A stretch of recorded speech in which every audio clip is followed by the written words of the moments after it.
दोस्तों नमस्कार, मैं प्रशांत कौशिक, संवाद इंडेक मंच पर आप सभी का हार्दिक स्वागत करता हूँ, हार्दिक अभिनंदन करता हूँ।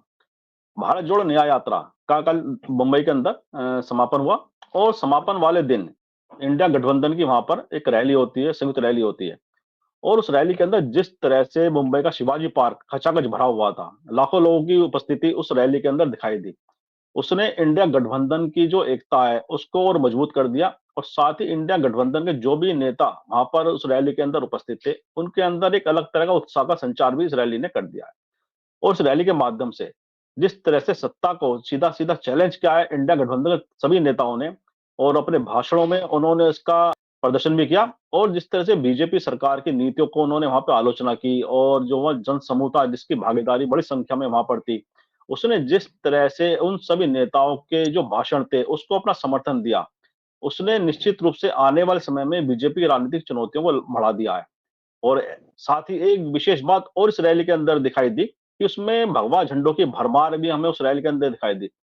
शिवसेना के जो कार्यकर्ता थे वहाँ बहुत बड़ी संख्या में उस रैली के अंदर उपस्थित थे और उन्होंने शिवसेना के झंडे को लेकर जिस तरह से कांग्रेस पार्टी के तिरंगे झंडे के साथ और अन्य पार्टियों के जो कार्यकर्ता वहाँ उपस्थित थे, एक तरह से भारत इसे कहा जाता है कि विभिन्न विचारों का जो भारत हमारा देश है, उसने उस विभिन्न तरह के विचारों को भी वहाँ प्रदर्शित किया कि किस तरह से विभिन्न प्रांतों के जो कार्यकर्ता थे, नेता थे और उन पार्टियों के झंडे थे। तो एक अलग तरह का उन्होंने वहाँ पर स्वरूप भी प्रदर्शन किया।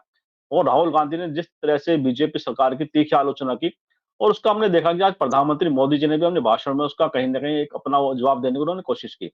और इसके क्या निहितार्थ हैं, क्या राजनीतिक मायने हैं? इंडिया गठबंधन की रैली के पश्चात क्या इंडिया गठबंधन की ताकत है, उसमें इजाफा हुआ है? और वह बीजेपी को चुनौती देने की जो उनकी तैयारी है, उसमें क्या उसे सफलता मिली है इस रैली के माध्यम से? इन सब बातों पर चर्चा करने के लिए हमारे साथ मुंबई से बहुत ही वरिष्ठ पत्रकार हमारे साथ इस चर्चा में उपस्थित हैं। उनका परिचय मैं आप सभी से करा देता हूँ। हमारे साथ प्रकाश पौरे जी हैं, मुंबई से जुड़े हुए हैं हमारे साथ, बहुत ही वरिष्ठ पत्रकार हैं। अनेक वर्षों का उनका पत्रकारिता का अनुभव है और राजनीति के विभिन्न कालखंड उन्होंने खूब देखे हैं और उनके नेताओं की शैली होती है, उसको बखूबी जानते हैं। उनसे हम जानेंगे कि महाराष्ट्र की राजनीति के साथ-साथ देश की राजनीति में इस रैली के पश्चात क्या वह देखते हैं और किस तरह का उनका आकलन है। मैं बहुत-बहुत स्वागत करता हूँ, बहुत-बहुत अभिनंदन का प्रकाश जी का। प्रकाश जी, वो इंडिया गठबंधन का रैली संपन्न हुई मुंबई के अंदर और उसमें जिस तरह से बड़ी संख्या हमें लोगों की उपस्थिति वहाँ दिखाई दी। इसके क्या राजनीतिक मायने आप किस तरह से देखते हैं? इसके क्या राजनीतिक निहितार्थ हैं? प्रकाश जी। देखिए, कल जिस तरीके से वो रैली हुई और जिस तरीके से लोगों में उत्साह दिखा, राहुल गांधी वहां पे मनी भवन के अंदर जब आए तब मैं वहां हाजिर था, वहां पे मुझे बुलाया गया था। तो मैं भी गया था उत्सुकतावश कि भाई क्या है, किस तरीके से माहौल है, किस तरीके से लोगों में उत्साह है वगैरह सब देख रहा था मैं। तो एक उत्साह तो भयंकर था लोगों के अंदर और एकदम जोश था, जल्लोष। अच्छा, उसके बाद में जो लोग भी हाजिर थे वो भी लोग काफी, यानी इलाइट क्लास के लोग थे उसके अंदर। कोई ऐसे पैसे दे के लाए हुए लोग नहीं थे, पहली बात तो। हालांकि वो मणि भवन के अंदर की जो उनकी विजिट थी, मनु भवन का तो एक ऐतिहासिक महत्व है। आपको पता है वहां पे महात्मा गांधी जी जब भी मुंबई आते थे वो वही रुकते थे। उनका लड़का जो है तुषार गांधी, वही वो उनका वो निवास, निजी निवास स्थान है। तो इसीलिए वो उसका एक अपना अहम महत्व है मुंबई के इसके अंदर। तो वहां से राहुल गांधी ने अपनी मुंबई की जो रैली थी समापन की, वो वहां से उन्होंने शुरुआत किया और वहां पे लोगों में काफी जोश था। लोग बड़े वहां पे भजन वगैरह गा रहे थे और हाथ में प्लेकार्ड्स वगैरह लेके जिस तरीके से वहां देखा था, तो मुझे भी बड़ा आश्चर्य लगा कि इतना उत्साह मुंबई के जैसे गांवों में, और जबकि लोग वहां पे बड़े कॉस्मोपॉलिटियन हैं और हर आदमी को वहां पे कोई समय रहता नहीं है। तो वैसे तो ये था, 17 तारीख थी, लेकिन उत्साह था। और ये देख के वो ज्यादा देर रुके भी नहीं वहां पे, लेकिन वहां से जो वो रास्ते से निकले तो रास्ते पर भी काफी लोगों की भीड़ उमड़ पड़ी थी। वहां से वो आजाद मैदान गए, सॉरी क्या बोलते उसको, अगस्त क्रांति शिवाजी पार्क। मैदान पे गए। अगस्त क्रांति मैदान पे, और वो अगस्त क्रांति मैदान से फिर वो शिवाजी पार्क पे उनकी रैली थी। और वहां जी। पर भी जो भीड़ थी वो भी कोई गाड़ियां भेज के या आदमी भेज के या इस तरीके से नहीं थी, खुद होके उभरी हुई वो भीड़ थी, ये बिल्कुल स्पष्ट दिख रहा था। नहीं तो जनरली ये सारी की सारी बसें भेजो, टैक्सी भेजो, गाड़ियां भेजो, लोगों को बुलाओ, इस तरीके से ये सब रहता है। लेकिन इंडिया गठबंधन के अंदर जैसे वहां पे, वो तो शिवसेना का गढ़ बोले जाता है। हमेशा शिवसेना की जो भी रैली होती है वो शिवाजी पार्क पे रहती है, और उनकी जो दसरा सम्मेलन की रैली रहती है उस दिन तो शिवसेना का सत्ता क्या बोलते हैं, सत्ता प्रदर्शन रहता है, उनकी जो ताकत की आजमाइश रहती है, उसी से वहां होती है दसरा मैदान पे। तो ये साल भी उनकी वहां हुई थी। हालांकि इस साल पे तो वो उसमें काफी ये था, क्योंकि शिवसेना को तोड़ के शिंदे गुट अलग बन गया था।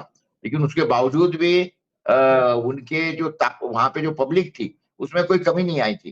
तो उससे साफ हो गया था कि शिवसेना के अंदर यानी शिव सैनिक जो है, वो शिव सैनिकों में काफी उसके बारे में, जिस तरीके से शिंदे पैसे के लालच में या ईडी के दबाव में गया, ये तो बातें कोई छुपी रही नहीं थी। तो लोगों के अंदर वो गुस्सा था, तो वो उस समय पे दिख ही रहा था दशहरा सम्मेलन के अंदर की जो भी रैली हुई थी। तो वैसी ही रैली का जो कल के इसके अंदर दिखा, और बड़ी आश्चर्य की बात थी।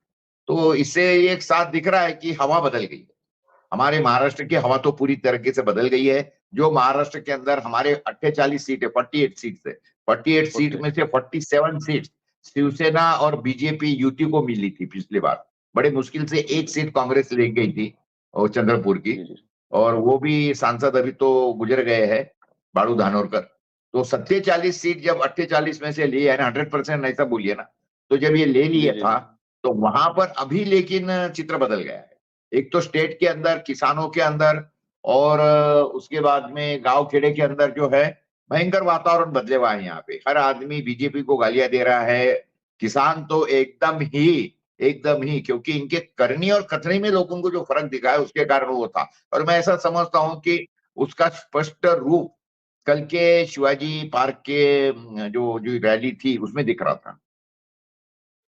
जी, जी, जी। जैसा आपने कहा कि स्पष्ट रूप से लोगों का जो एक मत है वो दिख भी रहा था रैली के अंदर, और जैसा आपने कहा कि विषय ऐसे थे, जो कई सारे विषय, किसानों की बात कही आपने, अन्य दूसरे जो विषय हैं, और लगातार जिस तरह की वहाँ पे गठबंधन की राजनीति, चाहे वो पहले बीजेपी और शिवसेना की रही हो, और वर्तमान में इंडिया जो महागठबंधन है, इसमें उद्धव ठाकरे शिवसेना, शरद पवार के एनसीपी गुट और कांग्रेस के साथ जिस तरह का राजनीतिक समीकरण वहां दिखाई दे रहा है। अच्छा, जो शिवसेना की अगर बात करें खास तौर से, जिस तरह से दो भागों में विभाजित हुई पार्टी, दो धड़ों में टूट गई पार्टी वो, उसमें उद्धव ठाकरे के प्रति जो शिवसेना कैडर है, उसका एक जो समर्थन दिखाई देता है, एकजुटता दिखाई देती है।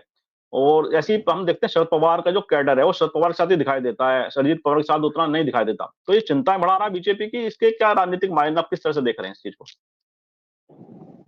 नहीं, देखिए, ऐसा है, पार्टियां बनती है, चाहती है, पब्लिक इधर की उधर जाती रहती है।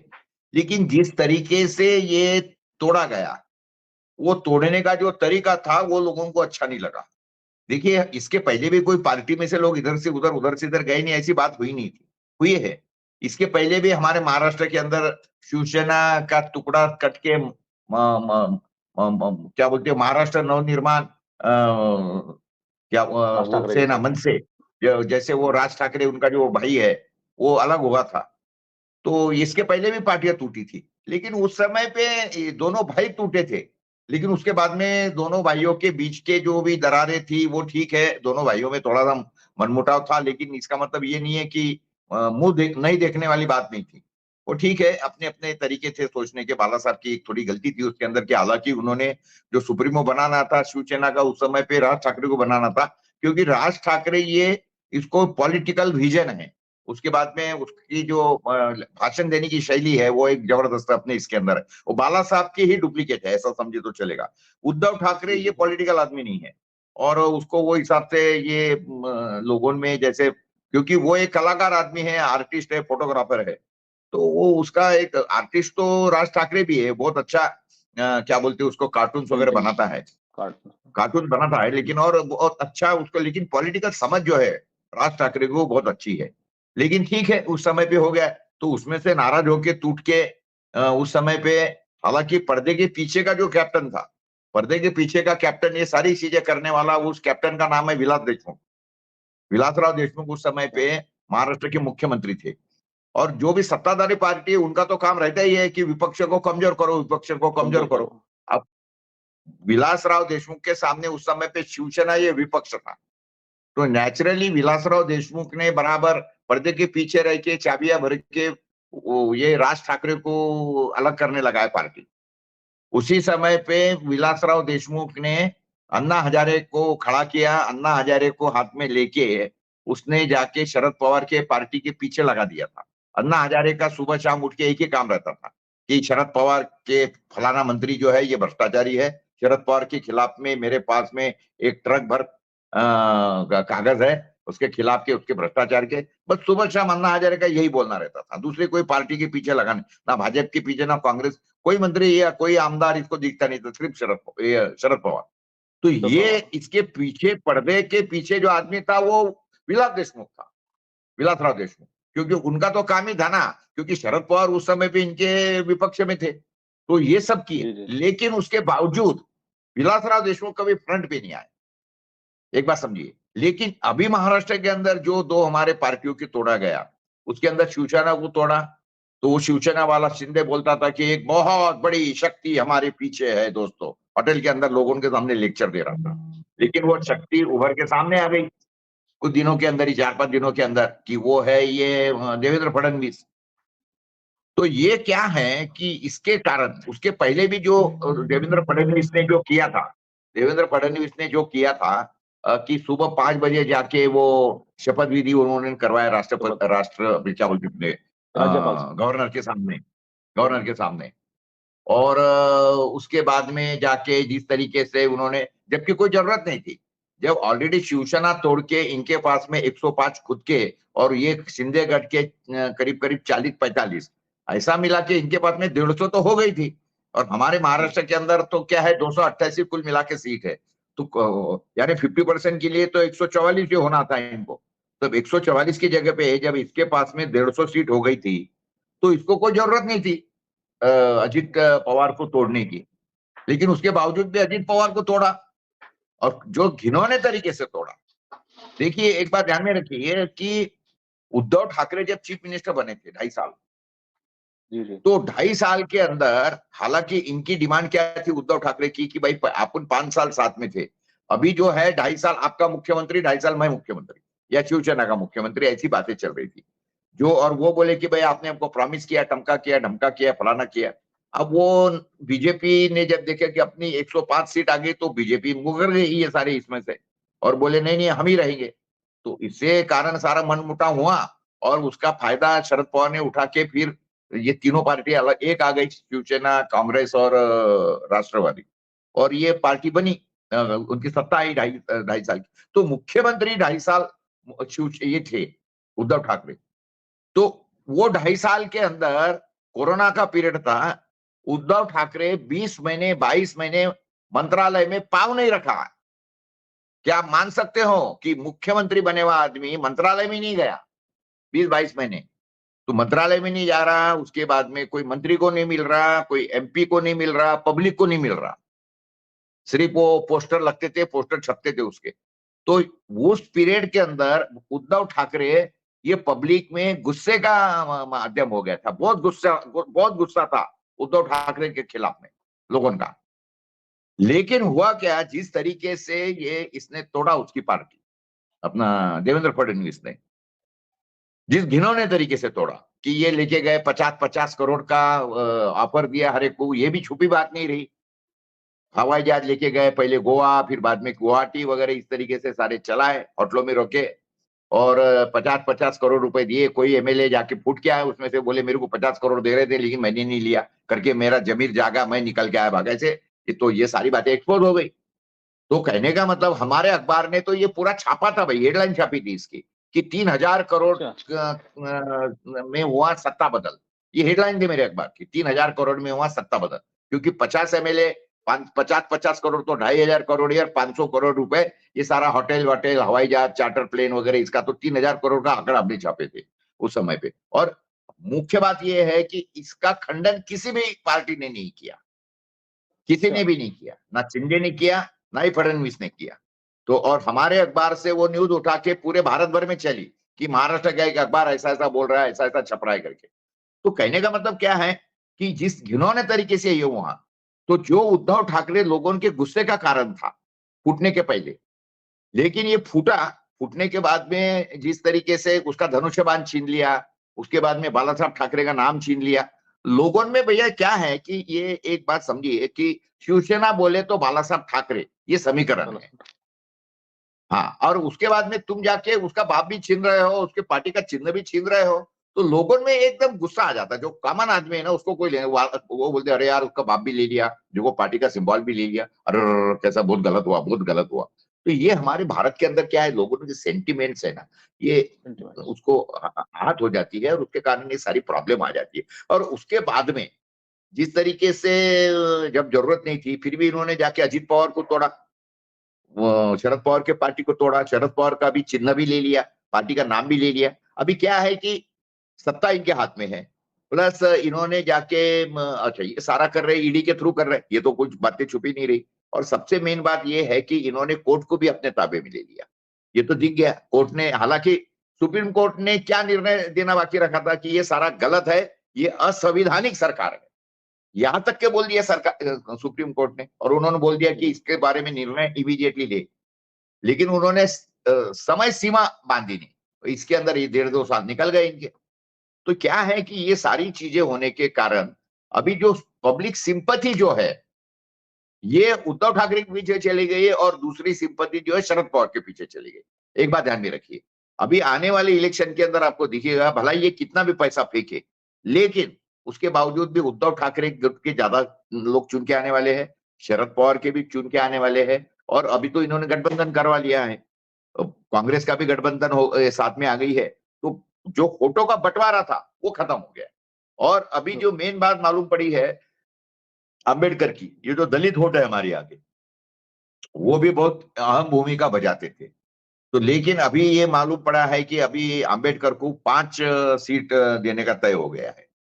तो वो हिसाब से अगर अंबेडकर इनके साथ में चले गए तो एक बात समझिए कि बीजेपी को 10 सीट मिलना भी मुश्किल है, 10 सीट मिलना मुश्किल है। ये इतनी सारी बातें हो गई है महाराष्ट्र में हमारे। जी, जी, जी। अच्छा, जैसा आपने कहा प्रकाश अम्बेडकर का आपने बात कही कि प्रकाश अम्बेडकर की जो भूमिका है, और 5 सीट देने की बात जो चर्चा में आपने भी कहा कि 5 सीट देने की बात उनकी लगभग एक अंतिम स्टेज पे है या फाइनल हो चुकी है। तो प्रकाश अम्बेडकर का जो पूरे महाराष्ट्र में प्रभाव देखें या कुछ सीटों पे या कुछ क्षेत्र के अंदर वह पूरे राजनीतिक समीकरण को बदल सकते हैं। प्रकाश अम्बेडकर की राजनीतिक आप किस तरह से प्रभाव देख रहे हैं महाराष्ट्र के अंदर? नहीं नहीं, देखिए प्रभाव तो है, उनका वोटर तो है। एक बात समझिए, अंबेडकर के नाम के ऊपर उनके पास में वोटर है। पिछले 2019 के चुनाव के अंदर बीजेपी ने एक फांसा उनके ऊपर डाला, उसके बाद में उनको नई पार्टी खड़ी करने के लगाया, उनका नाम दे दिया वंचित बहुजन आघाड़ी, नवा ही नाम था। जबकि प्रकाश आंबेडकर के पार्टी का नाम तो भारी बहुजन महासंघ था, लेकिन वो उसके अंदर दलित की झांक थी, तो नवा नाम दे दिया वंचित आघाड़ी, और उसके बाद में उसको खड़ा किया गया। तो उन्होंने जितने वोट खाए उतने ही वोटों से कांग्रेस की सीटें गिरी, एक बात समझ लीजिए, उतने ही समीकरण जो था। तो बीजेपी का ये जो क्या बोलते उसको दाव था कि कांग्रेस के वोट खाओ, तो वोट कटवा पार्टी करके वंचित आघाड़ी उस समय पे काम ये हो गई, कंफर्म हो गई। ऐसा कहा जाता है, ऐसे कई लोग बोलते हैं कि इसके ऊपर बड़ा पैसे का गेम हुआ, 200-400-500 करोड़। एक जो एमपी है हमारे चंद्रकांत खैरे शिवसेना के, उन्होंने तो डायरेक्ट आरोप कर दिया था कि हमने 1,000 करोड़ रुपए इनको दिए अम्बेडकर, और 1,000 करोड़ का ये पूरा गेम रहा, 2 हेलीकॉप्टर उनको दिए गए। अच्छा, तो इसका खंडन करना चाहिए था प्रकाश आंबेडकर ने, जो खंडन भी नहीं किया। अच्छा, नहीं खंडन करे तो फिर तुम चंद्रकांत खैरे के ऊपर मानहानि का मुकदमा ठोको, वो भी नहीं ठोका। तो ये बातें कहीं छुपे हुई नहीं है जिस तरीके से। अच्छा, जबकि ये बोलते थे कि हमारा जो क्या बोलते हैं उसको, दुश्मन नंबर 1 जो है वो बीजेपी है। लेकिन जब तुम्हारा दुश्मन नंबर 1 बीजेपी है तो फिर उसके बाद में तुमने जाके फिर वही कांग्रेस को या इसको, उस समय पे तो ये आघाड़ी नहीं बनी थी, कांग्रेस को साथ देना चाहिए थी, नहीं दिया उन्होंने। जबकि कांग्रेस वालों के साथ में उनका काफी चला, कई महीने तक के, वो कई दिनों तक के उनका सीट बंटवारे को लेके चला। लेकिन इन्होंने वो जुड़ने नहीं दिया और खुद की पार्टी खड़ी कर दी, अपने खुद के सारी उम्मीदवार खड़ी कर दी सब सीटों के ऊपर, सब सीटों के ऊपर। और उसके कारण कांग्रेस की बहुत सी सीटें गिरी। जो ये हुआ है महाराष्ट्र के अंदर, इनको जो कांग्रेस बीजेपी को जो 105 सीटें मिली, उसका कारण ही ये है कि अंबेडकर के पार्टी ने बहुत ज्यादा सीट वोट खाए। इसलिए उनका वोट का एक पॉकेट तो है, उनका बल्क है उनके पास में, दलित वोटों का बल्क है उनके पास में, वो नकार नहीं सकते। और अकोला के अंदर तो अंबेडकर अभी तक के कई बार, करीब करीब 10 बार 11 बार वो अभी तक के खड़े रहे। सिर्फ 2 बार वो चुन के आए थे, लेकिन बाकी सारी बार वो गिर गए हैं। लेकिन वो इसीलिए हो गया कि वो कांग्रेस से अलग थे और उन्होंने अपनी जो खुद की जो है वो अलग पार्टी यानी अलग स्वतंत्र लड़े थे इन शॉर्ट वो। तो लेकिन अगर इस बार वो कांग्रेस के साथ में लड़ते हैं तो कांग्रेस के वोट, मैं आपको इसकी फिगर भेजता हूं तो आपको मालूम पड़ेगा, कांग्रेस के वोट और अंबेडकर के वोट, ये दोनों की अगर वोट की कैलकुलेशन करे तो फिर वो बीजेपी के वोटों के ऊपर जाता है। और वैसे भी बीजेपी का क्या है कि अभी ये एंटी इनकम्बेंसी का भी चक्कर हो सकता है, क्योंकि जो बीजेपी के एमपी थे यहाँ पे वो 4 बार चुनाव लड़ चुके थे और ये 5वीं बार है अभी। तो ये एंटी इनकम्बेंसी भी थोड़ा सा उसको इफेक्ट करेंगी। और ये दोनों भी अगर एक आ गए और उसके बाद में अभी जो मोदी जी का या बीजेपी का ये जिस तरीके से लोगों के इसके अंदर गुस्सा है, किसानों के अंदर खास करके, तो इसका भी थोड़ा असर तो होगा, डेफिनेटली होगा। जी, जी, जी, जी। अच्छा, साथ में मराठा आंदोलन भी काफ़ी लगातार वहाँ पे चर्चा में है और उसको लेकर भी सरकार भी और साथ में जो उनका जो पक्षोपेश है, वह भी स्पष्ट रूप से ज़ाहिर भी होता है। हालाँकि उन्होंने कहा कि विधानसभा में उन्होंने आरक्षण की बात कही। लेकिन उसके बावजूद भी मराठा आंदोलन की शक्ल और राजनीतिक तौर पर उसका किस तरह से आप आकलन करते हैं कि उसका क्या राजनीति में आने वाले समय प्रभाव दिखाई देगा? देखिए, हालांकि मराठा आंदोलन जो है ना, ये सारा का सारा जो है ये भी बीजेपी का ही करा धरा है सब। इसके बारे में अभी लोग खुल के बोलने लगे। इसके पहले हमारे मराठों के अब 58 मोर्चे निकले, 58, और हर मोर्चे के अंदर 2-2, 3-3, 5-5 लाख लोग शामिल हुए। लेकिन हाथ में क्या आया? हाथ में क्या आया? जीरो। इतना बड़ा जीरो। कुछ नहीं है, पूरा जीरो मिला।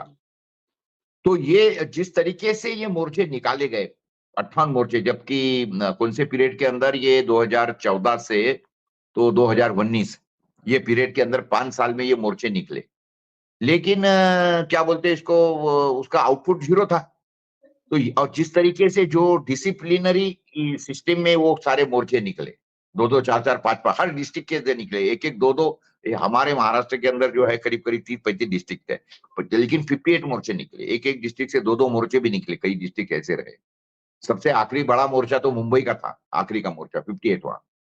मैंने उसके बारे में लिखा भी था कि ये जो इसका आउटपुट जीरो होने वाला है किस तरीके से, कि उसके लिए वो घटना भी हुई थी हमारे यहाँ, कोपरडी करके हत्याकांड हुआ था। कोपरडी के अंदर एक मराठा समाज के लड़की के ऊपर अत्याचार हुआ, और क्या बोलते, सॉरी, दलित समाज के लड़की के मराठा समाज के लड़की के ऊपर अत्याचार हुआ।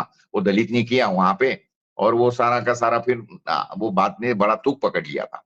फिर उसके ऊपर से काफी गुस्सा भी था समाज के अंदर, लेकिन उसका आउटपुट कुछ नहीं निकला, ये सारे 58 मोर्चों का। और अभी जो मराठा आरक्षण के लिए जरांगे पाटिल करके एक आदमी ने ये किया, हालांकि जरांगे पाटिल ये नाम 6 महीने पहले किसको पता भी नहीं था।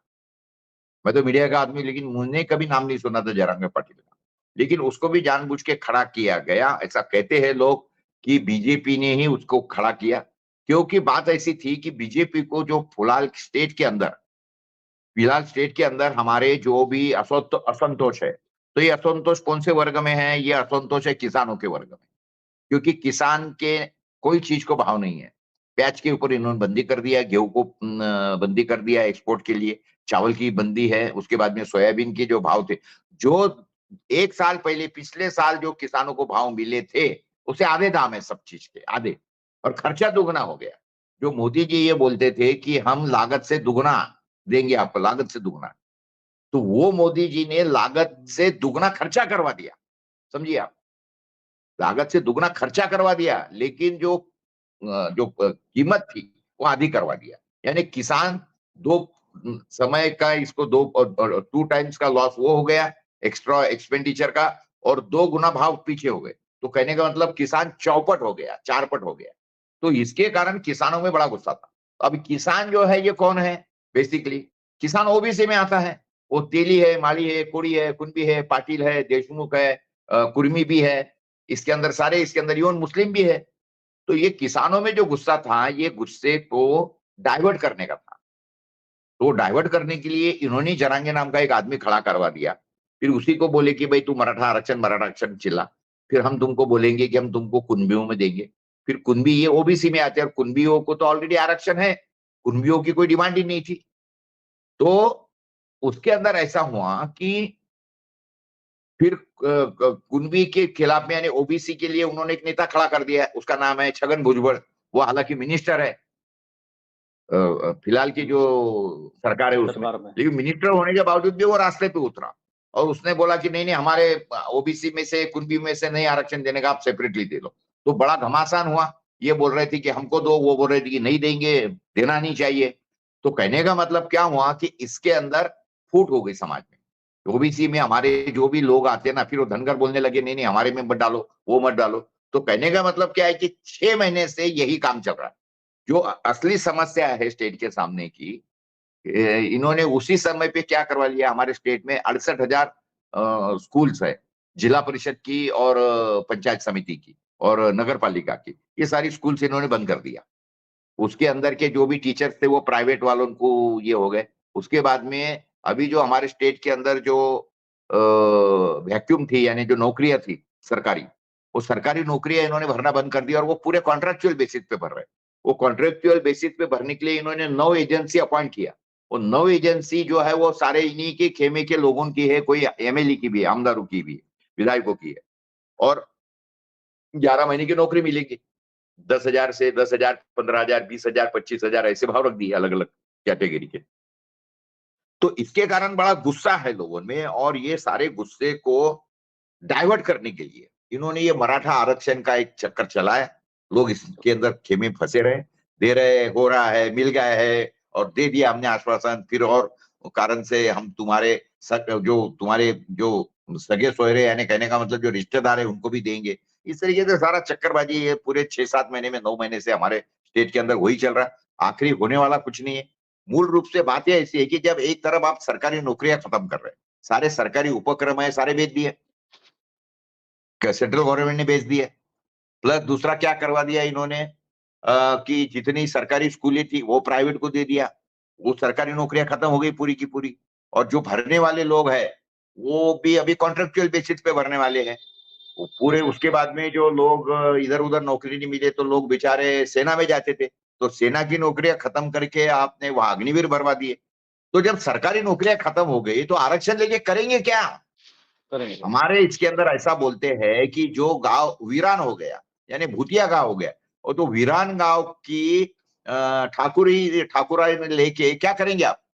गांव तो वीरान पड़ा और आप बोलेंगे नहीं मैं इस गांव का ठाकुर हूं। अरे तू लेके करेगा क्या? होगा, में रहने वाला कोई नहीं। करेंगे। हमारे इसमें बोलते हैं कि ओसाड गावची पाटिल की, पटेल शाही रहती है तो गढ़ी का पाटिल रहता है, तो ओसाड गांव भूतिया हो गया। तुम बोल रहे कि नहीं मुझे ये गांव की पाटिल की चाहिए, करेगा क्या लेके? जब नौकरियां खत्म हो गई तो आरक्षण लेके करेंगे क्या? तो मूल रूप से क्या है कि ये सारा लोगों को बेवकूफ बनाने का जो इनका, इसके अंदर बड़े माहिर है बीजेपी वाले, ये हमको मानना पड़ेगा बिल्कुल। इनको तो उसके लिए तो सैल्यूट ठोकना चाहिए कि भैया दिमाग तो वापरते ही, लोगों को बहलाने फुसलाने के लिए, लोगों को बेवकूफ बनाने के लिए, ये आइडिया तो इनके पास में बहुत रहती है। इनके जो नेताजी है, मोदी जी भी अभी तो इनके तो फेमस हो गए अभी तो। अगर यानी अभी एक गांव के अंदर बच्चे झगड़ा कर रहे थे, मारपीट हो रही बच्चों में, तो एक बच्चे को लोग वो पोट्टे बोल रहे थे कि अबे वो मोदी, अबे वो मोदी, अबे वो मोदी, वो बड़ा गुस्सा हो रहा था। तो भाई तू गुस्सा क्यों हो रहा, तेरे को तो मोदी बोल रहे, नहीं बोले मोदी का मतलब है झूठ बोलने वाला। तो ये मुझे ऐसा बोल रहे हैं कि मैं, हाँ ये झूठा है, मैं झूठा हूं करके। तो देखिए अभी झूठा, इस नाम का जो ये यानी मोदी, ये नाम यानी प्रोपोर्शनेटली टू झूठा, फेंकने वाला, ऐसा हो गया। तो ये यहाँ तक कि हमारे देश के अंदर सारी बातें चल रही है, तो ये, लेकिन उसके बावजूद भी जिस तरीके से मोदी, अभी जैसे इलेक्ट्रोल बॉन्ड भी आ गए, ये भी आ गए, ये देखिए, आप बोलिए झूठा भी बोलिए बहुत जोर से, लेकिन झूठा भी इतना जोर से बोलो कि लोगों को सच लगना चाहिए। सच लगने तो लगे। इसके अंदर ये तो माहिर है, इसके बारे में तो मैं खुद भी मार्क देता हूँ इनको कि भाई ये तो यही कर सकते हैं। इतना भी गलत काम है फिर भी ये बोलेंगे कि नहीं ये बात बड़ा सही है। झूठ भी है तो भी बोलेंगे कि नहीं नहीं यही सच है। अभी आप अगर एक ही चीज को बड़े जोर से 10 बार 100 बार बोलेंगे कि नहीं नहीं ये चांदी है, ये चांदी है, चांदी वाला ये सूरज है, तो भी अब लोग उनको बोलेंगे भाई ये नहीं, ये सभी लोग इतने बोल रहे हैं।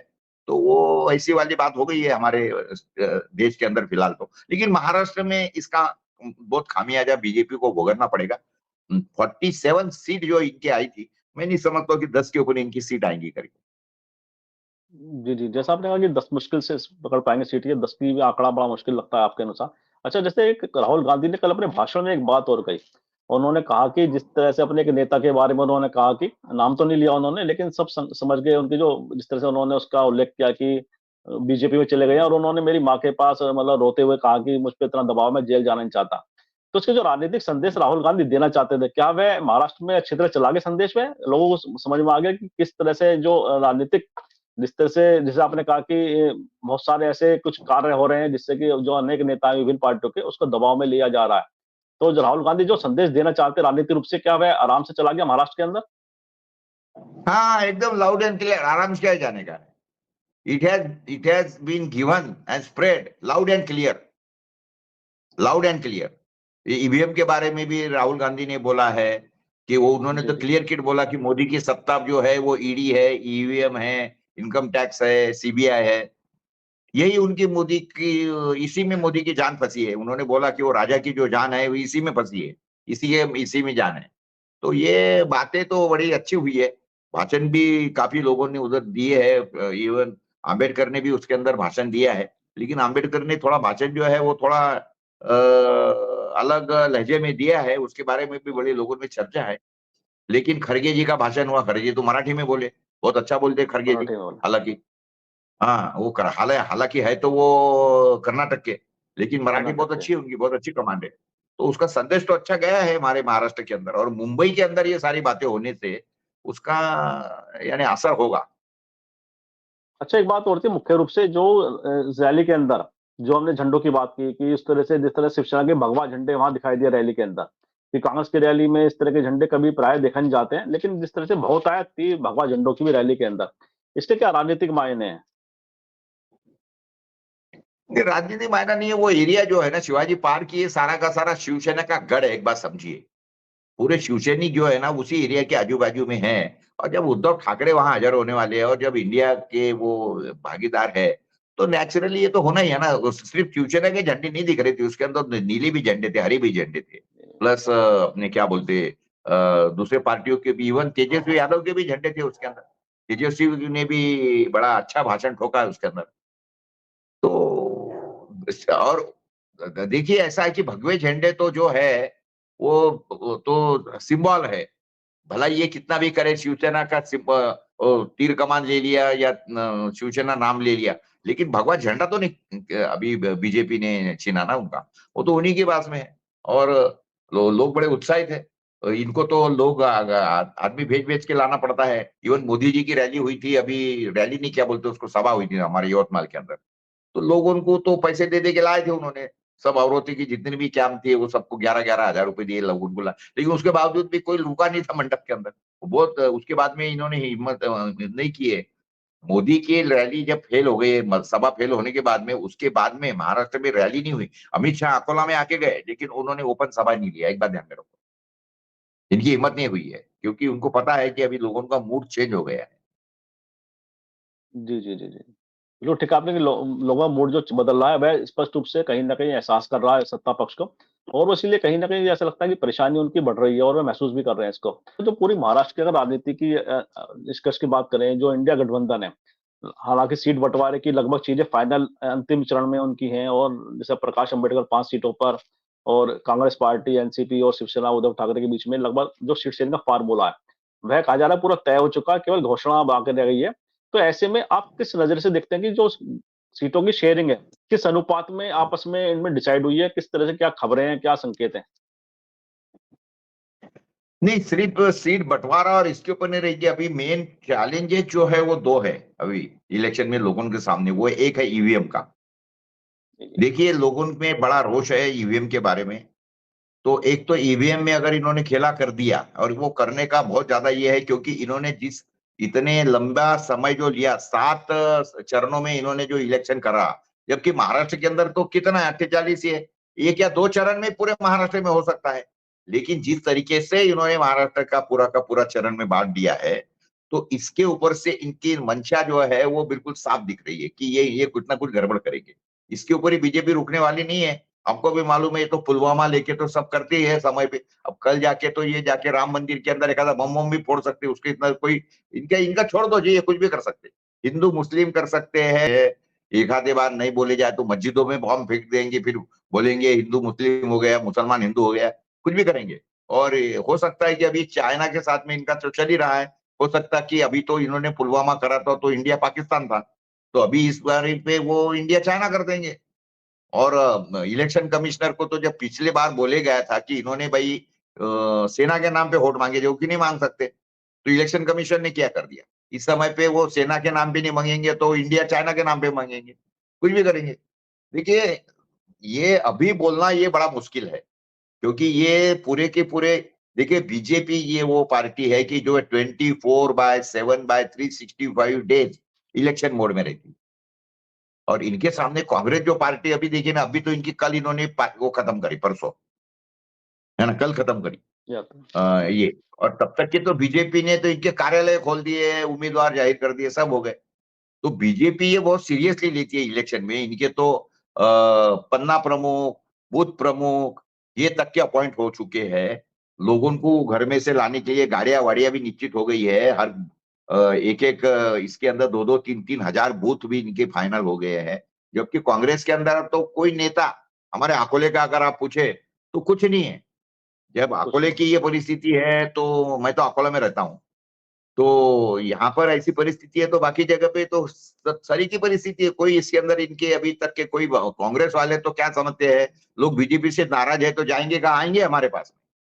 ये इनकी बड़ी गलती है। अभी देखना है कि ये कितने परसेंट में और लोग कितने सीरियसली कितने परसेंट में वोट डालते हैं। ये अगर वोटों का बंटवारा अगर सही तरीके से हुआ तो ठीक है, नहीं है तो ये अभी अभी बोलना बड़ा मुश्किल है सारी चीजों का। जी, जी, जी। नहीं, इसमें कोई दो राय नहीं। आपने जैसा कहा कि जो संगठन के अगर हम दृष्टिकोण से दोनों की पार्टी की तुलना करें, बीजेपी का संगठन एकदम ज़्यादा एक्टिव दिखाई देता है और निश्चित रूप से उनकी जो कार्यकर्ताओं की जो सक्रियता है, वह भी इंडिया गठबंधन की कांग्रेस, खासतौर से कांग्रेस पार्टी की तुलना में बहुत अधिक है। और एक प्रश्न और कार्यक्रम अंत में जोड़ता हूँ, इलेक्टोरल बॉन्ड का इस समय लगातार विषय है जो चर्चा में बना हुआ है। और सुप्रीम कोर्ट जिस तरह से लगातार एसबीआई को फटकार भी लगा रहा है कि वह कोई सूचनाएं क्यों नहीं दे रहा, पूरा डाटा क्यों नहीं दे रहा है। तो इलेक्टोरल बॉन्ड का आने वाले समय की जो लोकसभा चुनाव है, उस पर कुछ प्रभाव देख पाते हैं? क्या लगता है आपको? देखिए, इलेक्टोरल बॉन्ड का मुद्दा है, लेकिन बात ऐसी है कि इसको कितने तरीके से बीजेपी कांग्रेस वाले ये भुना रहे हैं। मेरा बोलना था कि अभी तक के तो कांग्रेस के लोगों ने रास्ते पे उतर के इसको एक्सपोज करना चाहिए था। वो कांग्रेस के जो प्रवक्ता वगैरह सुप्रिया श्रीनेत वगैरह ये वो बोल रही है उसके बारे में, लेकिन जिस तरीके से ये भ्रष्टाचार हुआ है, जितने यानी भयंकर तरीके से हुआ है, यानी उन्होंने जो बोला है सुप्रिया श्रीनेत्र ने कि क्या बोलते हैं उसको, चंदा दो धंधा लो या उगाई करो, यानी ब्लैकमेलिंग करो लोगों को, चक्की छुरी यानी ईडी की छुरी बताओ और रेड कराओ और जितना चाहिए पैसा ले लो। तो ये होने के बावजूद भी उस तरीके से जो लोगों के, कॉमन आदमी के पास सामने ये सारी चीजें जाना चाहिए, ये करने में कांग्रेस बड़ी फेल हो गई है। और इस तरीके से करना चाहिए, ये मुद्दा उनके हाथ में मिलने के बाद में वो कर नहीं रही है। एक ये विषय। दूसरा जो विषय है कि अभी भी बीजेपी ने क्या चालू कर दिया है, लोग तो हमारे यहाँ के, आपको मालूम है देश के अंदर के, वो बड़े भावुक होते हैं। अरे वो तो 500 साल राम को घर नहीं था, राम लल्ला को घर दे दिया, 500 साल कितना बड़ा काम कर दिया मोदी जी ने। और उसके बाद में हर गांव से ये रेलवे निकल रही है, ट्रेन निकल रही है, चलो अयोध्या चलो, खाना पीना मुफ्त में, जाना फोकट में। तो ये सारी चीजें बहुत है, ये सारी चीजें भी हमको ध्यान में रखना पड़ेगा। ये देश के अंदर की जो जनता है, मैं तो ये खुद समझता हूं कि हम लोग डेमोक्रेसी के लिए बिल्कुल सुटेबल नहीं है। और एक कहावत है कि people gets the government which they deserve.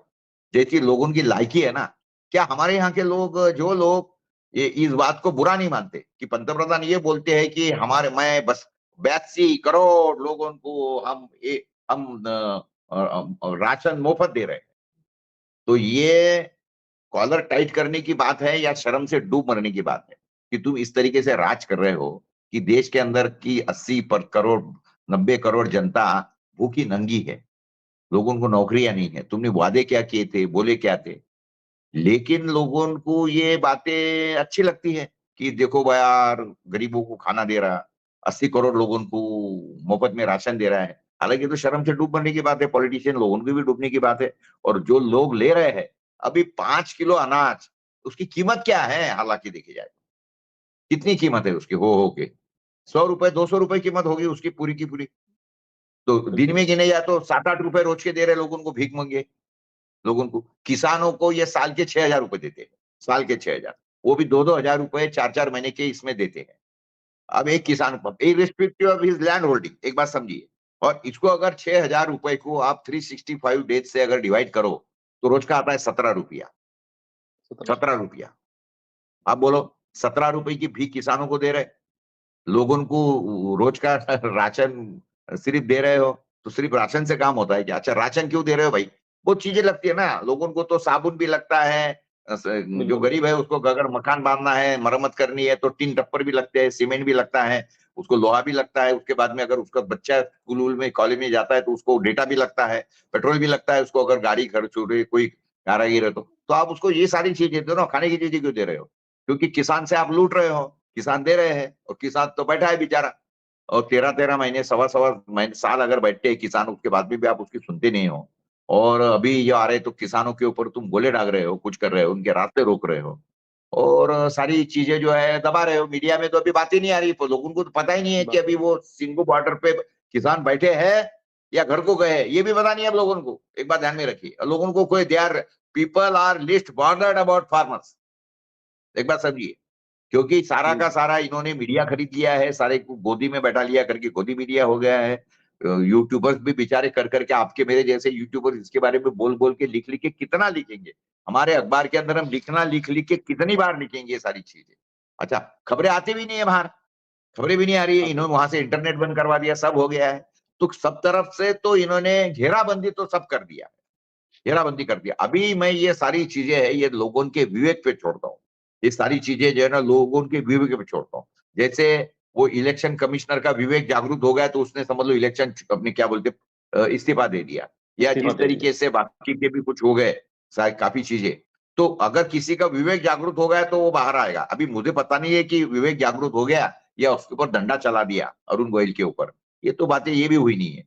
जैसे अभी हुँ, ये कंपनियों का अगर विवेक जागरूक हो गया, जिस तरीके से हो सकता है सुप्रीम कोर्ट का विवेक जागरूक हो गया तो इन्होंने जाके ये डंडा चला दिया कि तुम पूरे इलेक्टोरल बॉन्ड जो है इसका पूरा ये करवा दो। अब ये मैनेजमेंट है या विवेक जागरूक हो गया है कि क्या है, ये तो अब आने वाले दिन बताएंगे अपने को। हमको तो क्या है कि बिल्कुल, हमको तो देखते जाना है, और अभी तो परिस्थिति ऐसी कि न्यूज तो कुछ मिलती नहीं है। चैनल तो देखना, मेरे जैसा, मैं एक पत्रकार हूँ, संपादक हूँ, कैन यू इमेजिन कि पिछले 5 साल में मैंने कोई भी नेशनल चैनल नहीं देखा, अरे! क्योंकि नेशनल अच्छा, चैनल के ऊपर कुछ मिलता ही नहीं है। इट इज ए मिलता ही नहीं। Waste of time, sheer waste of time. उससे तो अच्छा है कि यूट्यूब के ऊपर वगैरह सारे है, अगर दिखता है कि वो सब्सक्राइब करो, उससे कम से कम हमारे पास में खबर तो भी पहुंच रही है। अगर ये यूट्यूब रहती नहीं थी, या ये अपना जो डिजिटल मीडिया नहीं रहता था, इलेक्ट्रॉनिक मीडिया नहीं रहता था, मैं तो ऐसा समझता हूँ कि देश के अंदर तो लोग बोलते थे कि वाकई में राम राज आक आया, राम राज आ गया, और जो राम जिसको 500 साल से घर नहीं था उसको घर दिला दिया, तो मोदी तो महान है, ऐसा ही बोलते थे। अभी तो कुछ हमारे जैसे कुछ पागल लोग हैं, आपके मेरे जैसे, ये कुछ बातें समझते, लेकिन बाकी जनरल पब्लिक क्या है, उनको किसको समझता है? उनको तो बेचारों को रोज की रोजी रोटी, काम धंधा ये वो करते करते अपनी फैमिली पालते पालते उनकी जा रही है, वो कहाँ देख रहा है वो गरीब आदमी, वो देख रहा। तो बिल्कुल, बिल्कुल। ये बड़ी डेमोक्रेसी के लिए अलार्मिंग घड़ी है, इतना ही मैं बोलूंगा। जी, जी, बिल्कुल ठीक कहा आपने और बोल जो जिस तरह से डेमोक्रेसी का जिस तरह से वर्तमान की जो स्थिति है, उसमें जिस तरह से लोग चिंता व्यक्त करते हैं और जो लोग भावनात्मक मुद्दों पे ज़्यादा लोग कहीं न कहीं घिर जाते हैं और भावनात्मक मुद्दों के जो उनका प्रभाव है, वह आदमी को ऐसा लगता है कि जो जन आम सरोकार के मुद्दे हैं, उससे वे अलग हटा देते हैं।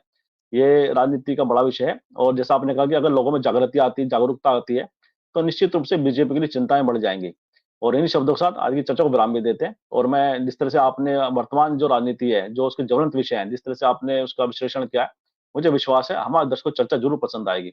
और मैं आपका इन्हीं शब्दों के साथ बहुत-बहुत आभार, धन्यवाद व्यक्त करता हूँ कि आपने हमारे दर्शकों के लिए अपना समय दिया। बहुत-बहुत धन्यवाद आपका। धन्यवाद, थैंक यू। और मैं आपसे भी आग्रह करता हूँ इस वीडियो को लाइक करें, शेयर करें, कमेंट करें। साथ ही संवाद इंडिया चैनल को सब्सक्राइब के साथ बेल आइकन ज़रूर दबाएँ, जिससे संवाद इंडिया के अपडेट आपको समय से मिलते रहे। आप सभी का बहुत-बहुत धन्यवाद, बहुत-बहुत अभिवादन।